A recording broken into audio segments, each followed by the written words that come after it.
This is Sony Pictures Animation's upcoming summer feature, the Emoji Movie. Move over, minions, and Norm of the North, I think we found ourselves this decade's new low bar. To everyone employed at Sony Pictures Animation, you can do better. Even a toddler has a brighter imagination than the basis of this film, so this being your breakout summer hit should be embarrassing for you, and the Sony brand as a whole. Sony Pictures Animation is an interesting company that's never really broken out like DreamWorks or Illumination, and after I present their films so far, you may see why. After being around for over a decade, Claudio for Chance of Meatballs, Smurfs, and Hotel Transylvania are the company's only films to have sequels.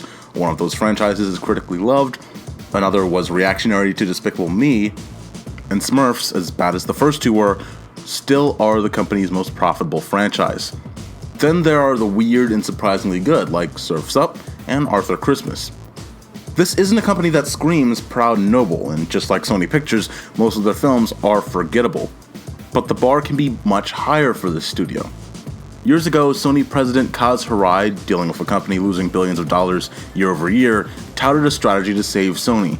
He called it One Sony, and it was meant to energize all wings of the company. So it completely confuses me that Sony isn't putting their money where their mouth is. The most recognized brand in all of Sony right now is PlayStation, not their massive music division or once iconic film studios like TriStar or Columbia, PlayStation. So, in a world where your best success in reaching the average consumer is through your gaming division, why aren't you investing in characters you already own? Some of you will bring up the Ratchet & Clank movie. However, Sony Pictures Animation had little to no involvement in the project, and it was passed off to smaller animation companies. Additionally, the film was marketed with no soul, just as an average kids movie. When Spark, a Space Tale, an unknown property, looks as appealing a film as a franchise that's been around for more than 10 years, you have a problem. But this isn't just about movies, this includes television as well. Cartoon Network's latest series, as of this recording, just days before Ben 10, is Claudio for Chance of Meatballs. Now, Meatballs was a critically loved franchise, actually the company's only critically loved franchise, and the films were popular. But the sequel came out in 2014, 3 whole years ago. It's likely there's a demographic that has no care in the world about the Meatballs movies. Logically, for a TV series, you'd put a character in with more potential for future growth, and Sony has a number of those characters they could use. Jak and Daxter, Ratchet & Clank, Sly Cooper, Spike from Ape Escape, Parappa the Rapper.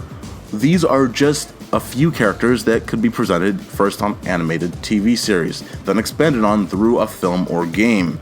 Then you have properties like Modernation Racers and Wipeout that could also have the same treatment and have their own created characters. But you see this hesitation and lacking pressure to move on Sony's most profitable properties in other divisions as well.